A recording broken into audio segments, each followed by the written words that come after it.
I call David Davis. Sir Edward, thank you for calling me. I'll hesitate just a second as the chamber clears my normal popularity. 3 years ago, Sir Edward, on the 16th of March 2021, I presented to this House the implications of the unlawful Scottish Government investigation and contrived criminal charges against Alex Salmond. I recommended empowering the Scottish Parliament to investigate as the Scottish court found the government acted illegally and engaged in a process tainted by bias against Mr Salmond. Regrettably, the investigative committee appointed by Holyrood was limited in its powers of investigation, operated without the protection of privilege, and was thwarted at every turn by the delay, obfuscation and even threats from the Scottish Government and institutions of state. 3 years on, that failure in democratic accountability has not been addressed. The investigatory powers of the Scottish Parliament could have been strengthened. Decisions about whether and who to prosecute could have been made entirely independent of ministers of the Scottish Government. Neither of these things have happened, forcing me to raise this matter again. Mr Salmond has been found innocent.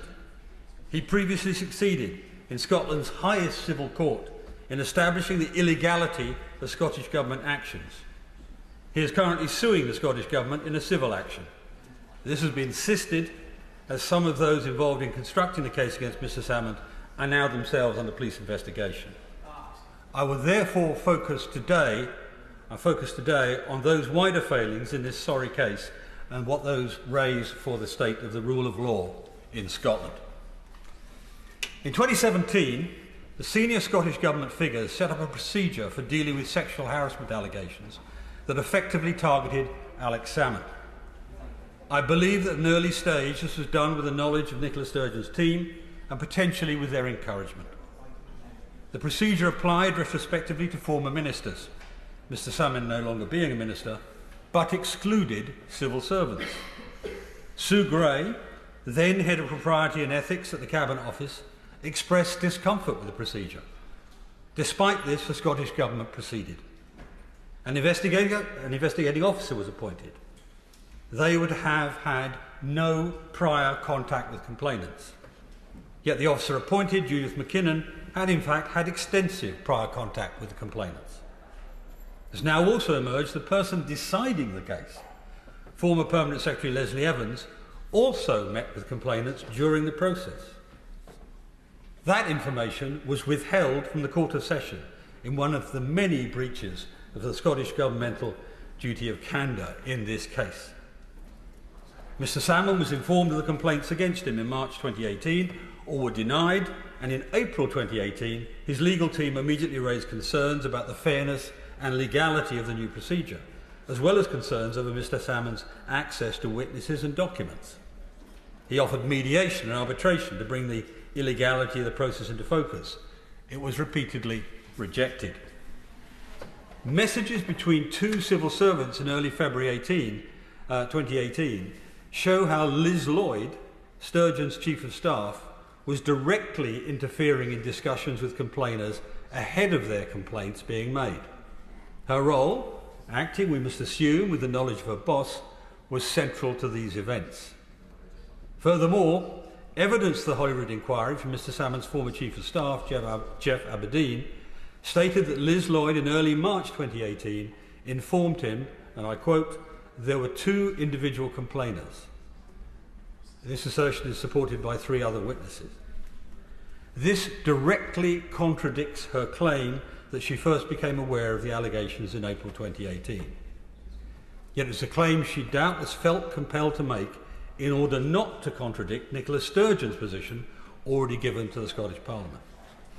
Sturgeon misleading the Scottish Parliament would of course have led to her resignation. This same untruth was repeated on behalf of the Scottish Government during the judicial review. It's the position of Mr Salmond's legal team that neither Lloyd nor Sturgeon were telling the truth. Now, very quickly after my previous debate on these matters, Scottish police visited me, asking where I got all this information. They got a nice cup of tea and a biscuit.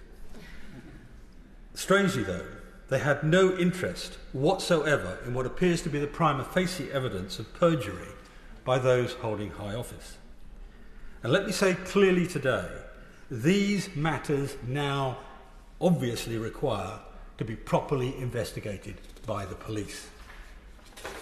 In August 2018, ignoring the evident impropriety of the process, Leslie Evans, the Permanent Secretary, decided some complaints against Salmond were well founded. Salmond was told of Evans' decision and that a press release was to be issued at 5 p.m. Salmond's legal team was about to lodge a judicial review of the whole procedure, so urgently sought and received written assurances that no press release would be issued. Despite these assurances, only hours later the Daily Record published news of the allegations. Part of the decision report had been unlawfully leaked. Other than Mr. Salmond, only the Scottish Government had that report. However, I have personally met with a witness who has made a statement that he was told by the then political editor of the Daily Record that the story was in fact leaked to them by Liz Lloyd. The House should also know that the ICO prosecutor investigating this leak concluded, "I have sympathy with the hypothesis the leak came from an employee of the Scottish Government." The Scottish Government, of course, fought the judicial review at huge cost, despite their own legal advisers telling them in no uncertain terms that they would fail. They were warned, and I quote, "It makes little sense to continue to defend the indefensible," and that the least worst option was to concede the case. Eventually, both the Scottish Government's external counsel told the government they were in an untenable position and were suffering extreme professional embarrassment because of government failings.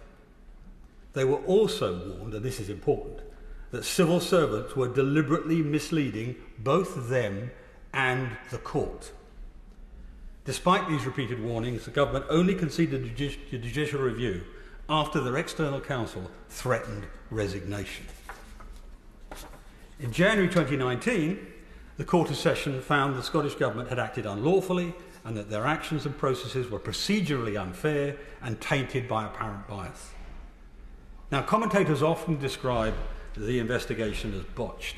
It was that and more. It was illegal, pure and simple. Yet no one has been held accountable, and millions of pounds of taxpayers' money has wasted. But it's perhaps unsurprising when you look at the attitude of those at the top of the Scottish Civil Service. The same day Salmond won his case, Leslie Evans, the Permanent Secretary, sent a message to a colleague saying, "The battle was lost but not the war."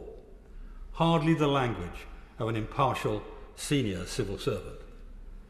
Senior figures at the top of the Scottish Government appear to have colluded to ensure that Salmond was reported to the Police Scotland.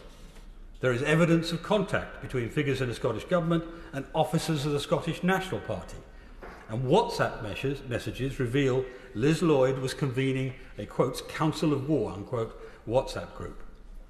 The whistleblower then revealed communications from Sue Riddick, then SNP's Chief Operating Officer, that in their words points to collusion, perjury, up to criminal conspiracy. In the communication, she, along with the then Chief Executive of the SNP, Peter Murrell, encouraged and coached complainants into reporting Salmond to the police. Appearing at the Holyrood inquiry in December 2020, Murrell was asked whether he was part of this so-called Council of War WhatsApp group. Murrell denied even using WhatsApp. Yet it then emerged he did have WhatsApp and it had been used within weeks of the evidence session. Yet another clear lie. The House may now wonder what the Scottish Government investigation had to do with the Scottish Nationalist Party in the first place. The answer is provided by Anne Harvey, a qualified lawyer who was then senior official for the SNP in this House, who wisely refused to have anything to do with what she characterised as a witch hunt. I recommend colleagues read again my debate from the 16th of March 2021, since in that debate I outlined the actions of senior officers of the SNP, Peter Murrell, Sue Riddick, their compliance officer Ian McCann, whose interference in an ongoing police inquiry represented nothing less than an attempt to pervert the course of justice. The Police Scotland investigation was triggered by Leslie Evans, who sent the results of its internal inquiry to the Crown Agent, Mr David Harvey. The Crown Agent is responsible for overseeing all prosecutions in Scotland. Despite the subsequent police inquiry and court case, Salmond was acquitted on all charges by a majority female jury in front of a female judge. As a result of the Scottish Government's unlawful handling of the allegations, the Scottish Parliament established a committee to examine how the First Minister, Scottish Government officials and special advisers dealt with the complaints against Salmond. Even before the committee's report was published, the convener said that the committee was being undermined by the delay, prevarication and obfuscation on the part of the SNP government. When published, the report was damning. It reads, and I quote, "Many documents were in our view insufficient to provide a complete picture of events being considered by the committee, and again that has hampered the committee's work. There would be uproar if a committee of this House was impeded in such a manner. But the Scottish Government's attempts to thwart the parliamentary inquiry did not stop there. It ignored 2 votes in the Scottish Parliament and waited until the very last minute to release legal advice it had received upon judicial review. And that advice was only released the day before Sturgeon would give evidence, after the opposition threatened a no-confidence motion against the current First Minister, John Swinney. Even then, when released, it was not the full advice. Crucial parts were only made available after Sturgeon had appeared. Additionally, the Crown Office was threatening MSPs with prosecution due to the proceedings of the committee. Threats such as that will be treated in Westminster as a contempt of Parliament. At the instigation of the Crown Office, Police Scotland opened an investigation after WhatsApp messages given to the inquiry were made public. These messages showed Peter Murrell calling for pressure to be put on the police to investigate Salmond. And throughout this sorry business, the Crown Office have been enthusiastic in their pursuit of those who published evidence in this case. A journalist has been jailed. Another journalist was prosecuted in a case completely dismissed by the Sheriff's Court. The Crown Office engaged in a legal battle with the Spectator to stop publication of evidence to the Parliamentary Committee. And what is most troubling at the time is that the line manager of David Hardy, the Crown Agent, who oversees the prosecutions in Scotland, was Leslie Evans, the Scottish Government's Permanent Secretary, of which I've already spoken. And Mr Harvey's legal boss was the former Lord Advocate, James Wolfe, who himself was advising the Scottish Government not to concede the judicial review against that same Scottish Government. This setup is fundamentally wrong, and I'll outline just one example of why. On the 2nd of March 2021, Mr Harvey, the Crown Agent, was at pains to tell Parliamentary Committee, under oath, that he had never discussed the case with his line manager, Leslie Evans. Now, that may be true. However, what I can now tell the House is that documents show Mr Harvey had in fact discussed the matter with Leslie Evans' private secretary, a representative on earth, if you like, in the days before he became involved in the case. It's fundamentally unsatisfactory that the then Crown Agent, the senior official in the administration of justice in Scotland, cannot be relied upon to tell a parliamentary committee the whole truth. I find it even more unsatisfactory when the Crown Office shows no interest in investigating these great matters. In giving evidence to the inquiry, Nicola Sturgeon repeatedly failed to answer questions because she could not recall. In the end, the committee found, by a vote of 5-4, that Nicola Sturgeon had given an inaccurate account of her knowledge of the allegations. In one of its clearest findings, the Parliamentary Committee found unanimously that Leslie Evans was personally as well as corporately responsible for failings that have cost the Scottish taxpayer millions of pounds and led to the humiliation of the Scottish Government in the highest civil court in Scotland due to their unlawful behaviour. Has there been any penalty for these failings? Of course not. Instead, Miss Evans' contract was extended along with her pension. The damage she's caused, both by her action and inaction, has been left totally unaccounted for. Now, something must be done to prevent these failures of accountability in public service in future, and I hope that the duty of candour legislation in the King's Speech means that something finally will be done. Alongside the Holyrood inquiry, lawyer James Hamilton was asked to look at whether Nicola Sturgeon breached the ministerial code during this affair. And once Mr Hamilton concluded that Sturgeon did not breach the code, his report was so heavily redacted by the Scottish Government that he, in a highly unusual move, insisted on publication of a rather stark note alongside it. Hamilton said such redactions, and I quote, presents an incomplete and even at times misleading version of what happened. And I've heard evidence that special advisors, not lawyers, special advisors appointed by Nicola Sturgeon have been directly involved in the redactions of Mr. Hamilton's report. I pursued this point with the current Permanent Secretary, but I've not received a satisfactory reply, in fact.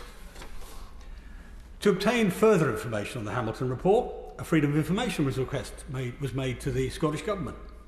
The Scottish Government refused to publish the requested information, claiming they did not hold it, despite it being their report. The Information Commissioner rubbished that claim and ordered it be published. The Scottish Government attempted to appeal that decision. I attended, myself, the appeal last year in Edinburgh and noted the government case as being not just summarily dismissed, but dismissed in a completely humiliating manner. I brought a number of cases against governments. I've never seen quite such a outright humiliating dismissal. Despite these losses, the Scottish Government has still failed to publish the information requested and now opposes the publication on other grounds. Now, when I first brought these matters to the attention of this House, Nicola Sturgeon was still First Minister in all of her unchallengeable pomp. She's not anymore. We all know what's happened to her and the top management of the SNP since, and I cannot and will not go into all that now. But that's an important backdrop to this sorry saga. My purpose today has been to concentrate on matters of fundamental principle so we can ensure that these unlawful and unshameful events cannot be repeated. These events occurred under the devolution settlement secured under the Scotland Act 1998. The Holyrood Parliamentary Committee suffered as it did not have adequate power to hold the Scottish Government to account, allowing it to be frustrated by the Government and threatened by the Crown Office. It is frankly not appropriate for the Lord Advocate to be both a public prosecutor and the Government's legal adviser. Now, I put forward that position 3 years ago in my debate on the 16th of March 2021 and was supported by the former member for Edinburgh South West, Joanna Cherry. And Ms Cherry suggested or proposed in a private member's legislation which had cross-party support some proposals here. Now, despite the case being conceded in principle by the Scottish Government, no legislative action has followed. No action. There is also concern about how SNP's leadership exerted influence over the rule of law in Scotland, in the Scottish Parliament, the Crown Office and Procurator Fiscal Service, the courts, the police and the media. Nicola Sturgeon is no longer First Minister, but her successors have continued to suppress the truth about their party's disgraceful attempts to destroy Alex Salmond. In so doing, they have continued to deny him proper redress. But this is more than about Alex Salmond. To ensure this never happens again, we must review the consequences for civil servants found to have acted improperly by parliamentary committees. We must strengthen the investigative powers and legal protections offered members of the Scottish Parliament. And we must immediately separate the powers of Scottish law officers from their roles in administering criminal justice and providing advice to the Scottish Government. It is time, Sir Edward, to invoke the famous phrase often invoked for England but just as pertinent in Scotland, fiat justitia, let justice be done. And before I sit down on what is otherwise an incredibly serious debate, can I apologise to the Minister on the front bench, because it was my actions today that forced her to do her maiden at such short notice, but if I may say so, she carried that off brilliantly and deserves double points for it. Yeah. Minister. Yeah. Mr Deputy Speaker, I'd like to begin by thanking the Right Honourable Member for his warm welcome to the Chamber and indeed for the work that we've done together in the past on promoting the values of humanitarianism. And he will know that this is not only my first day speaking at this dispatch box, but that my maiden speech just a short while ago was my very first contribution of any kind in this House. And with nearly 4 decades of dedicated service in this place, I hope he may still recall the trepidation of standing here to speak for the first time. Now, Mr Deputy Speaker, turning to the subject matter of the debate, I would like to begin with a celebration of the Scotland Act 1998. It is 25 years since Her late Majesty Queen Elizabeth II opened the Scottish Parliament, and the late and much missed Donald Dewar was sworn in as First Minister. Donald Dewar, the father of devolution, described the Scottish Parliament as not an end, but a means to greater ends, namely greater social justice in Scotland. That is the driving imperative which guides Labour still, which is why ensuring support for both the Union and devolved institutions should be seen as a precondition for, and not the sum total of, this Government's ambitions. In the quarter century since the establishment of the Scottish Parliament, we have seen a deepening of devolution through the 2012 and 2016 Scotland Acts. And crucially, of course, these reforms were based on cross-party consensus in Scotland. I'm immensely proud that I will now have a role in the ongoing success of that Act as it continues to deliver for people in Scotland. Mr Deputy Speaker, it is of course right that we continue to hear views from all sides on how constitutional framework should evolve. However, I believe that it is in the relationships and collaboration that we will together drive progress and deliver for the people that we were all sent here to serve. As my right honourable friend, the Secretary of State for Scotland, has been clear, we all need to work on resetting relationships. Indeed, the Prime Minister has already made this a priority, with his first official engagement being in Scotland with the First Minister, and this has been mirrored by early engagement by ministers throughout the UK Government, and that, I can assure you, will continue. For my part, I am clear that improved and ongoing cooperation will depend on three main things. Firstly, the sincerity of our collective commitment to a deep and durable resetting of relationships. Like the 1998 Act itself, collaborative working must endure beyond specific administrations and ministers and be about more than formal structures and machinery. Now, that doesn't always mean that we will agree, but we must be more mature about those disagreements, depolarising and detoxifying the tone of Scotland's debate. This should be the nature of grown-up politics, and it's what the people of Scotland, and indeed all four nations of the UK, rightly expect from us as their elected representatives. Secondly, we need a dynamic understanding of devolution as an ongoing process of redistributing power, something already evidenced in our commitment to Metro Mayors in England, further devolution within England as set out in the King's Speech, and in the establishment of the new Council of the Nations and Regions. And thirdly, we must commit to a genuine era of people power, with communities, cooperatives, civil society and local government working with government at all levels to deliver the change Scotland needs. Mr Deputy Speaker, as I hope my maiden speech made clear, I think we all need to have an open-hearted approach to working together in the best interests of the people we serve. And Mr Deputy Speaker, I will now turn to the substance of the debate today. I do appreciate that this is a deeply held concern by the Right Honourable Member for Goole and Pilkington. This Government is focused on rebuilding trust in politics across the whole of the UK. In our manifesto, we have been clear that it is not only here in Westminster where more must be done to uphold the standards we expect to see in public life. Scrutiny of the Scottish Government is a matter for the Scottish Parliament, and is perhaps one that could be raised there by the Right Honourable Member's colleagues.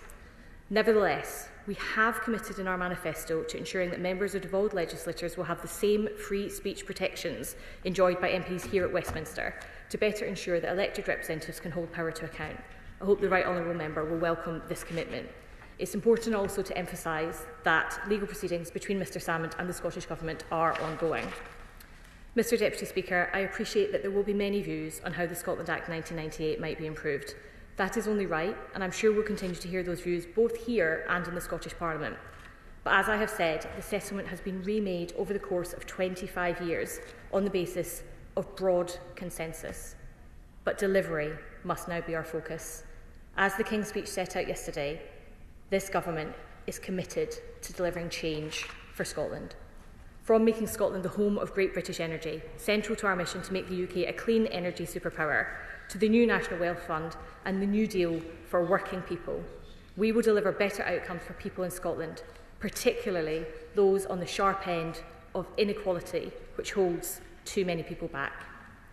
Mr Deputy Speaker, while it is true that cooperation between governments at political level has not always been straightforward, nevertheless, the Scotland Act has endured.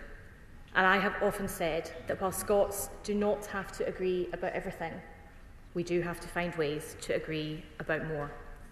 Mr Deputy Speaker, Labour is the party of devolution, and we will be a government of collaboration. But above all, we are going to deliver for the people of Scotland. There is so much to do. It's time to get started. Yeah. The questions that this House do now adjourn, as many of their opinions say, aye. Aye. The ayes have it, the ayes have it. Order, order.